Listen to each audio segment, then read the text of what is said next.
everything in growth is a loop, not a line. And that sounds really simple to say, but we really love checklists as human beings and as managers and leaders of companies. We love to be done with things, right? When you finally check something off, develop strategy done, communicate strategy done, execute priority done. And that's not how a changing world that we're facing and executing our strategies are in.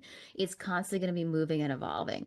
So we need to move from this checklist mindset of how we approach strategy and growth into this loop mindset.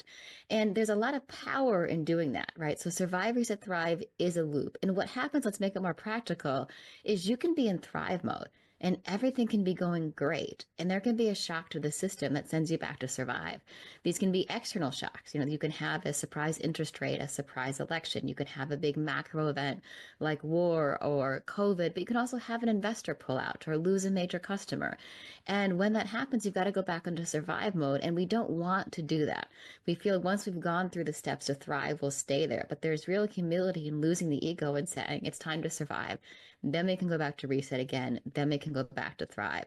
So we need to embrace this loop mentality to be able to grow through these different changes that we're facing as we're trying to lead our companies through this uncertainty. So what happens when some of your basics are compromised, and I call the basics the 4 Cs, or cash, cost, customers, communication.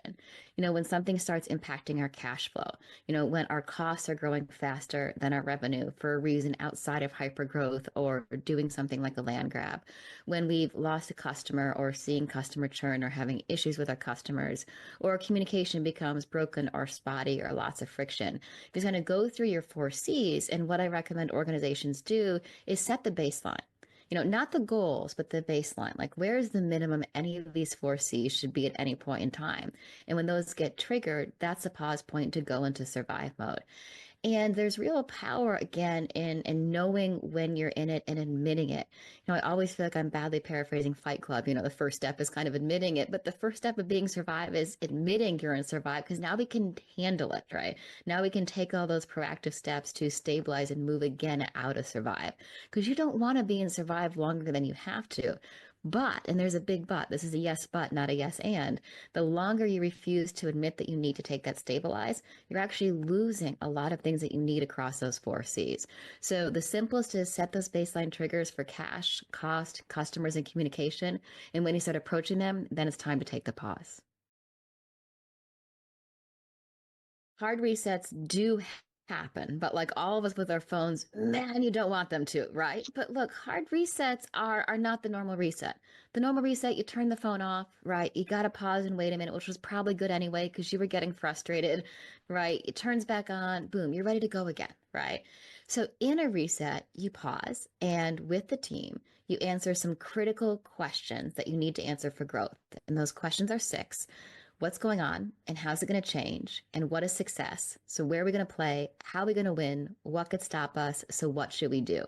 Go through those 6 questions, reset the situation. What are our changing beliefs about the changing time? Reset our right to win. How are we really going to compete in that changing world? What's that mean for our where to play choices? Define a new finish line, or where you want to be at the end of the cycle. Address the challenges, and then figure out your top priorities. A normal reset takes kind of a couple of months for any sort of mid-sized organization, a couple of weeks for a very small one. Could stretch longer for a big organization, though I'm never happy about it, but that's just what scheduling happens kind of in these large organizations. And the majority of the time, Stephanie, that's what it is. You go through those 6 questions, you reset, you update. And there's power in doing that every 3 years, even if you don't feel the situation's fundamentally changed. Resetting a strategy means you need to reset your execution capability and capacity as well. And that could take some time, but you got to be super honest about what's working and what's not. Be prepared to rebuild and reset. Then you can become one of these Thrive organizations. And it's a simple recipe. Thrive organizations have 3 things: strong balance sheets, strategic insights, and they execute with agility and learning, right? You bring your strong balance sheet through from the survive phase, your strategic insights from the reset phase, and then you execute with agility and learning, because strategy is a living, breathing document. And we're going to learn and adjust and change as we go. And that's a key part of being Thrive. Is, again, I'm going to say one of the things you can say to me that really makes me mad is 2 things. I'll give you 2 things not to say to me. Thing 1, just say, oh, Rebecca, we're in heads down execution mode. My first response is, well, get out of that, right? I want you in heads up learning mode, right? And the second is if you ever send me a document labeled strategy final, all caps. Mm. I have this new thing now. I don't even open it. I just reply back to the email and I say, no, it's not. Send me the version you're on. Strategy is never final. We're going to keep updating and adjusting as we're going. Organizations that Hmm. learn faster are organizations that grow faster. It is the ultimate differentiator, and frankly, differentiator because it's hard, right? Is that a lot of us pride ourselves on being learning organizations because we do monthly webinars, or we have town halls, or we have share sessions, or we have book clubs, or we go to business schools, like all really cool things. Like keep doing them. But that's being a teaching organization, not a learning organization, right? Being a learning organization is what you alluded to, saying we don't have all of the answers yet. So here's the questions we need to ask. Using your customers as learning partners, not just transactional vehicles, encouraging kind of constant experimentation and testing and learning while executing, never assuming that every variable and every metric we have in the plan is the perfect one, right? Because things are going to change as we go. And this is a different culture. Now, being a learning organization doesn't mean that we're changing things all the time, right? Learning is actually very, methodical. Like engineers can do this learning velocity too. In fact, they're quite good at it, right? You can build all of these things for it, but you've got to kind of, again, break the notion that once something is in a plan, the plan must be executed. I know it sounds silly, but words matter. I've said, let's stop calling them strategic plans. There's something about the word plan, right? It just frames our brain. Everything in this must get done. And I want it framed as I'm going to keep learning as I'm going. This strategy is just my best hypothesis of where growth is going to come from over the next 3 years. Like any hypothesis, I got a lot of it right and probably some of it wrong. So I'm going to keep learning and adjusting as I go. Whatever term you use for your top strategic priorities, that term must have integrity. So you can't use it for anything else. So if you're going to have 5 strategic priorities, great. The word priority is now protected. It can only refer to those 5 things.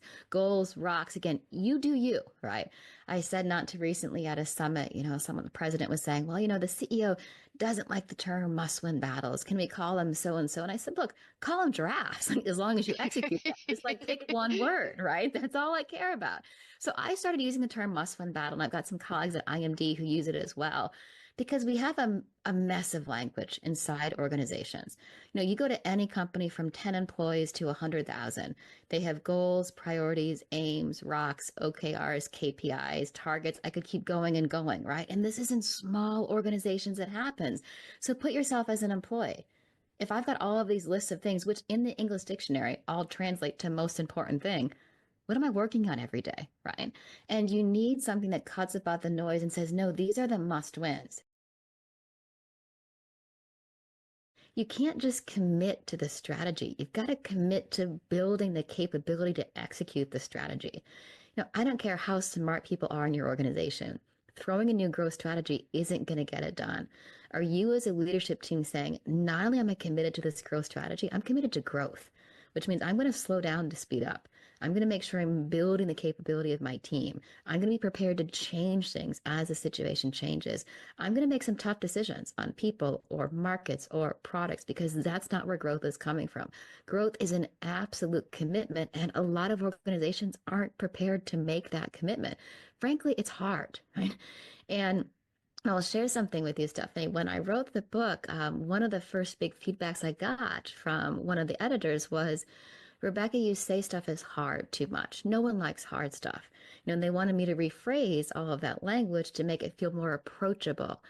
And I started to do that. And then I pushed back and I said, I can't do that Mm. because this stuff is really hard. But you know what? That's cool. Why? Because when you do the hard stuff well, that's differentiation. And that's what we're trying to do with growth strategies. Growth is a verb and a noun, right? Is it is Yeah. constantly changing and moving. Go back to our strategy hypothesis. Now, people hear this and are thinking, no, Rebecca, we're too big. We have shareholders, we have boards. We need to stick to the plan. Plans are hypothesis, right? And this is not advocating for chaos. You're having a strategy in place at all times, but you have the humility to acknowledge that we didn't get everything right the first time.